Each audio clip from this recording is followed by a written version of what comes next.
안녕하세요. 미래에 대한 행동의 에너지 정책 자문위원을 맡고 있는 에너지 큐쌤 고범기입니다.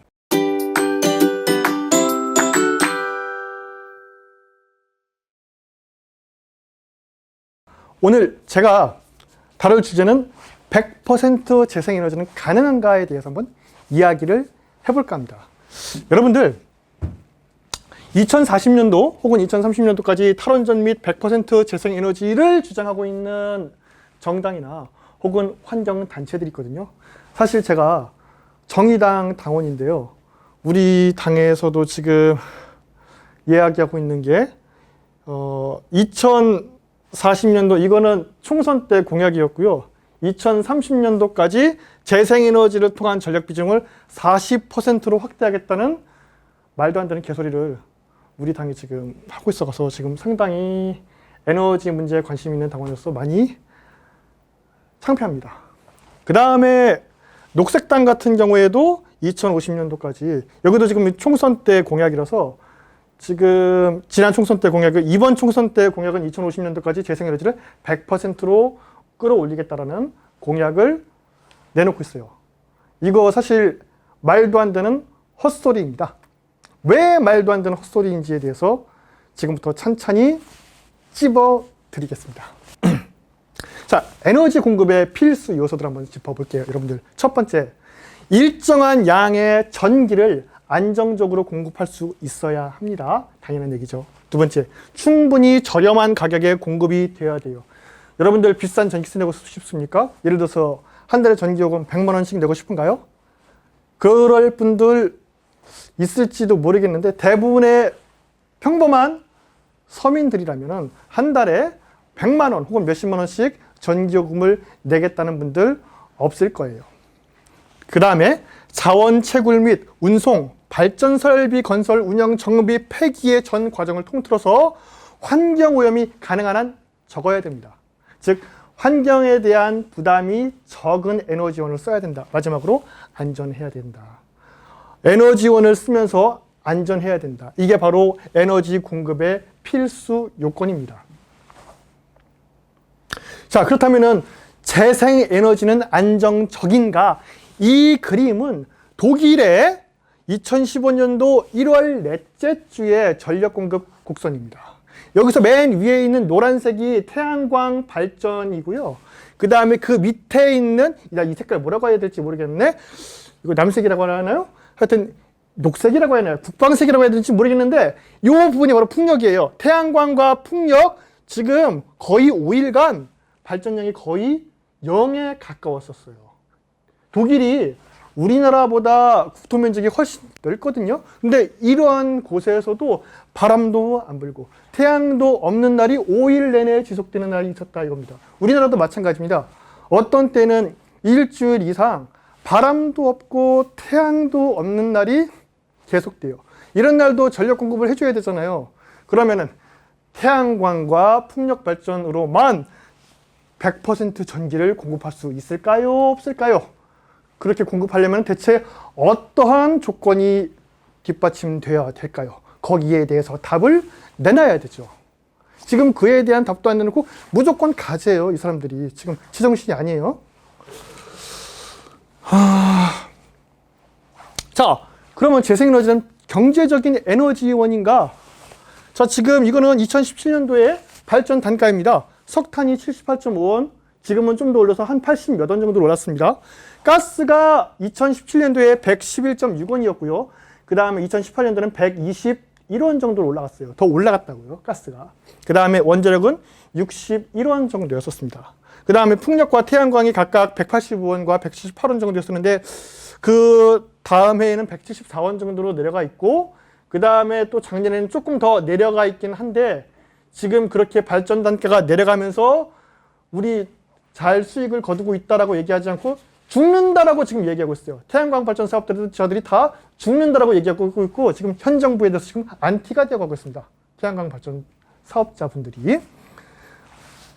자, 그 다음 그러면은 지금은 비경제적이지만은 앞으로는 경제적인 에너지원이 될 수 있을 것인가? 앞으로는 좀 싸질 수도 있잖아요. 그죠? 자, 이것도 볼게요. 2018년 4분기에서 2019년 1분기를 기준으로 국내 태양광 건설 단가는 1메가와트급의 경우에 킬로와트당 140만 원 정도가 되었습니다. 지금은 사실 100킬로와트급 태양광 발전소도 킬로와트당 한 140만 원, 130만 원에서 한 150만 원 정도의 비용이면 설치할 수는 있어요. 그래서 100킬로와트 태양광 발전소의 경우 자기 땅 혹은 자기가 갖고 있는 큼직한 건물의 옥상 위에다가 설치한다면은 대략적으로 1억 3천만 원에서 1억 5천만 원 정도의 비용으로 설치할 수 있습니다. 그래서 이렇게 설치할 경우에 3.6% 정도의 이율로 최초 설치 비용 대비 한 연간 4%, 이것도 좀 크게 잡은 건데요. 실질적으로 1메가와트급 태양광 발전소의 최소 발전 단가는 한 134원 정도가 됩니다. 이게 돼야 되거든요. 근데 지금 120원도 안 나와요. 지금 현재. 그 다음에 100킬로와트급은 153원 정도는 돼야 되는데 지금 태양광 발전소의 발전 비용은 120원도 안 나오고 있습니다. 그래서 죽겠다고 지금 아우성들을 치고 있어요. 그리고 또 한 가지, 태양광 발전소는 하루 평균 3.5시간 정도밖에 전력 생산을 못합니다. 그래서 만약에 화력발전소나 원자력발전소와 동일한 양의 전기를 생산하기 위해서, 예를 들어서 우리나라 최신형 원자력발전소가 1400메가와트거든요. 거기랑 동일한 양의 전력을 생산을 하자면은 태양광 발전소는 8400메가와트의 발전 설비를 건설을 해야 됩니다. 그러면은 짧은 시간 동안에 생산하는 전력량으로 보면은 원자력 발전소보다 6배나 더 많죠. 그걸 한꺼번에 전선을 통해서 수송을 해줘야 돼요. 송전선로를 통해서 대량의 전기를 한꺼번에 보내줄 수 있어야 됩니다. 그럼 그 비용은? 그 송전선로 구축을 위한 비용은 어떻게 해야 될까요?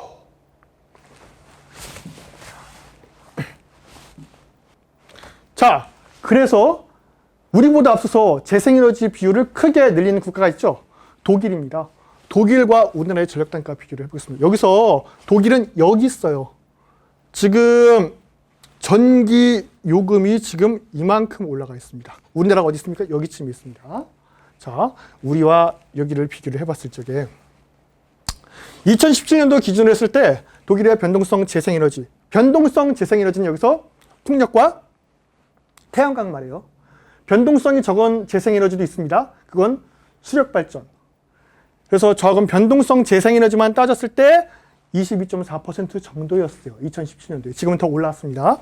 2017년도 변동성 재생에너지 설비 용량이 99.2기가와트에 달했었던 독일의 평균 전기 요금이 자그마치 1메가와트시당 344달러였습니다. 우리나라는 109달러였어요. 우리보다 3배 이상 높았습니다. 독일과 인접해 있는 프랑스는 어땠을까요? 인접해 있는 프랑스와 비교했을 때도 독일의 전기요금이 1.8배나 높았습니다. 프랑스보다 1.8배나 더 높았다고요. 즉, 재생에너지를 늘리면은 전기요금은 당연히 높아집니다. 그 높아진 전기요금을 누가 부담하느냐. 지금 재생에너지 찬성하시는 분들 그 산업체에다가 물리면 된다고 얘기하죠. 근데 실질적으로 독일에서도 전기요금의 대부분은 가정에서 부담을 하고 있지 산업체가 부담하고 있지 않아요. 여러분들 그 사실을 알고 있어야 됩니다. 그 다음에 친환경 에너지인가? 자, 사실 미래 에너지원에서 가장 중요한 거 이산화탄소, 즉 온실가스를 감축할 수 있을 것인가 없을 것인가가 가장 중요해요. 여러분들 화석 연료를 줄이게 되면은 온실가스의 양을 줄일 수 있게 되고요. 거기에 그렇게 되면은 미세먼지도 당연히 같이 줄어들게 됩니다. 여기서 지금 보실까요? 석탄 화력발전소 같은 경우에 지금 여기 나와 있는 표는 운영하고 있는 기간 동안 직접적으로 배출한 양이에요. 운영하고 있는 기간 동안에 석탄 화력발전소에서 직접 배출되는 이산화탄소 양은 1kW시당 760g입니다. 1kW시당. 그 다음에 가스터빈은 최신형 가스터빈 화력발전소를 기준으로 370g이 나와요. 석탄 화력발전소 한 절반 정도가 되죠. 좋다 이거. 이렇게 생각하실 수 있는데 이것도 사실 함정이 있는데 나중에 또 기회가 되면은 가스 화력발전소의 또 함정에 대해서 좀 얘기를 해보겠습니다. 그 다음에 여기 이제 밑에 보시면은 태양광 발전소, 수력 발전소를 보면 수력 발전소 자, 수명 기간 동안에 총 배출되는 이산화탄소의 양 24g 정도입니다. 아주 적죠? 그 다음에 풍력 발전 12g 정도. 아주 적죠? 아, 이거 원자력 발전이구나. 원자력 발전소가 12g 정도. 그 다음에 태양광 발전소는 48g 정도입니다. 풍력이 11g 정도가 나와요. 여러분들.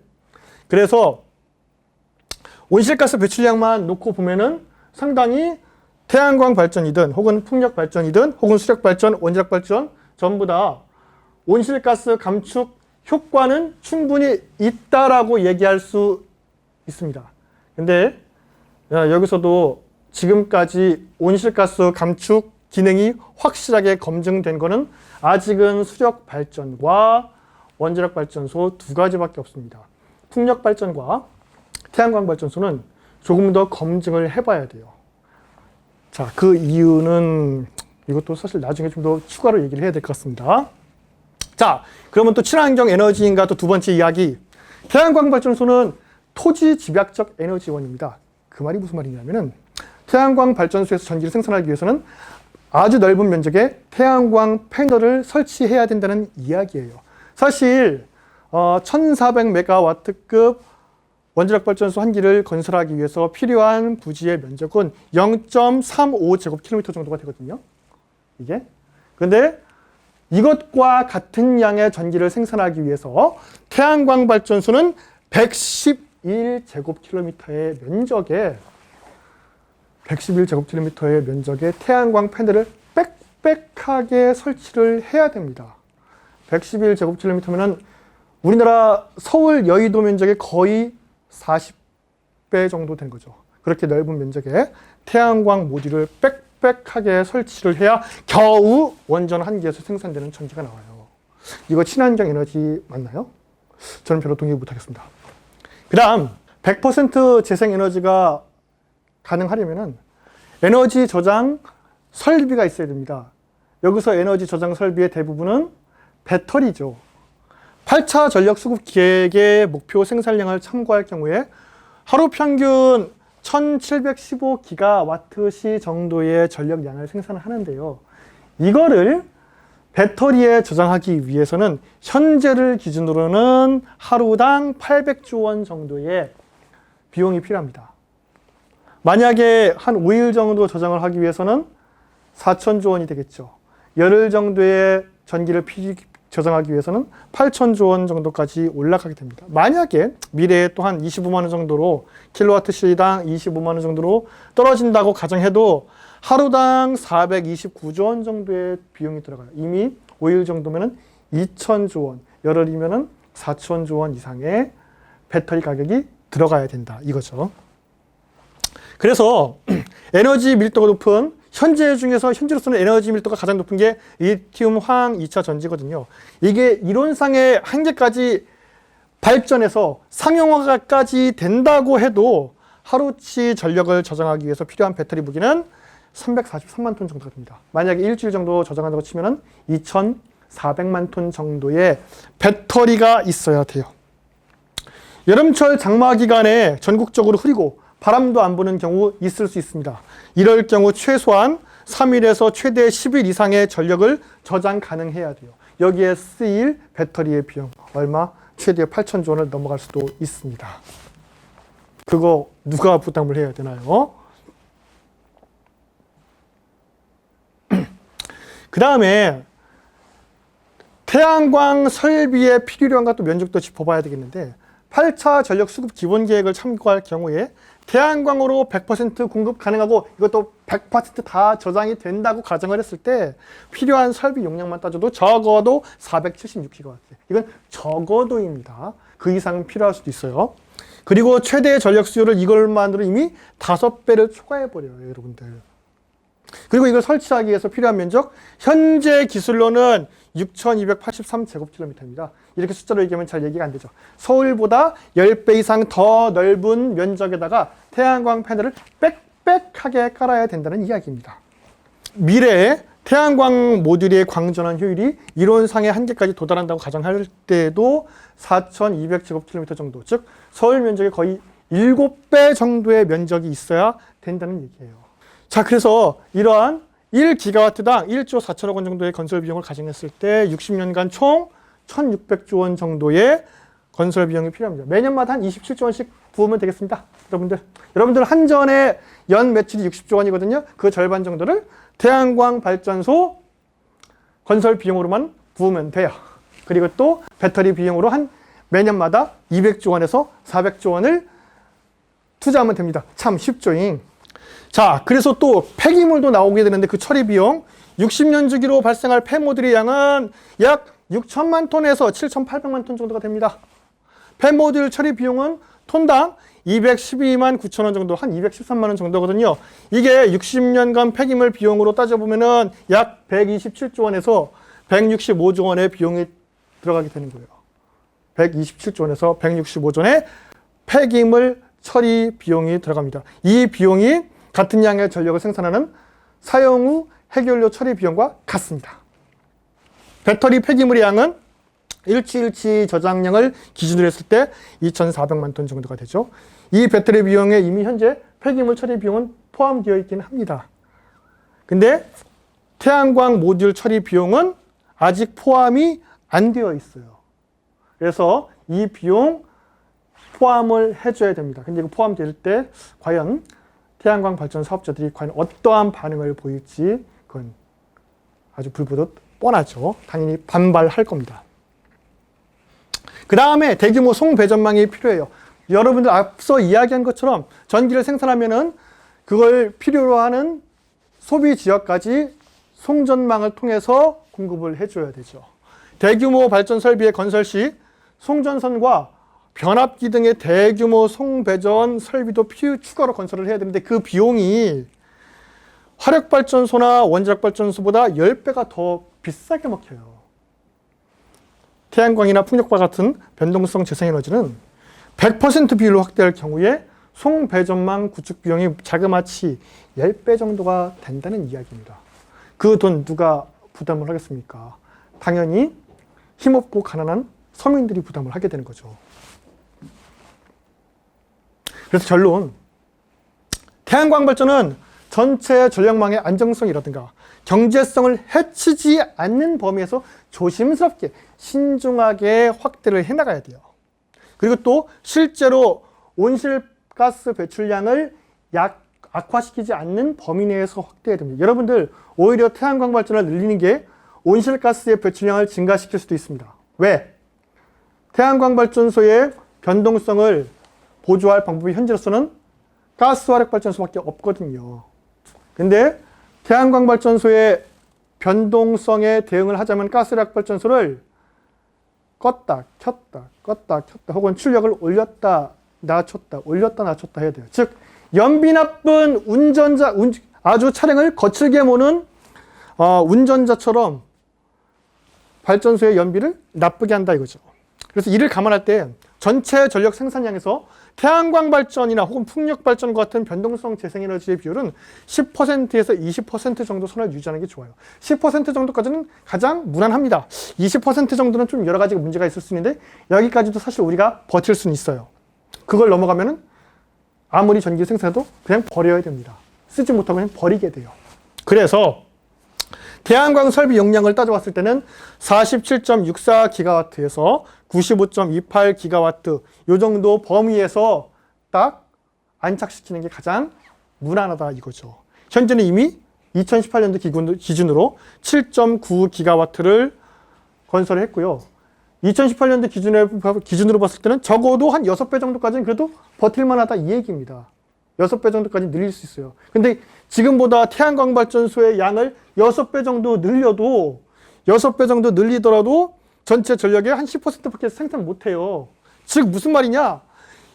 여기서 더 한 12배 정도 늘려서 95기가와트 정도까지 늘렸다고 치더라도 20% 수준의 변동성 재생 에너지입니다. 그건 넘어가지를 못해요. 나머지 그럼 80%의 전력을 무엇으로 생산할 것인가? 화석 에너지냐? 원자력 발전이냐? 이 두 가지의 선택지만 남는다는 얘기죠. 그래서 이 논의를 해야 돼요. 우리가 20% 정도까지는 재생에너지를 늘릴 수 있다고 가정합시다. 그럼 80%는 무엇으로 생산할 것인가? 이 얘기를 해야죠. 100% 재생에너지는 안 되는 얘기입니다. 감사합니다.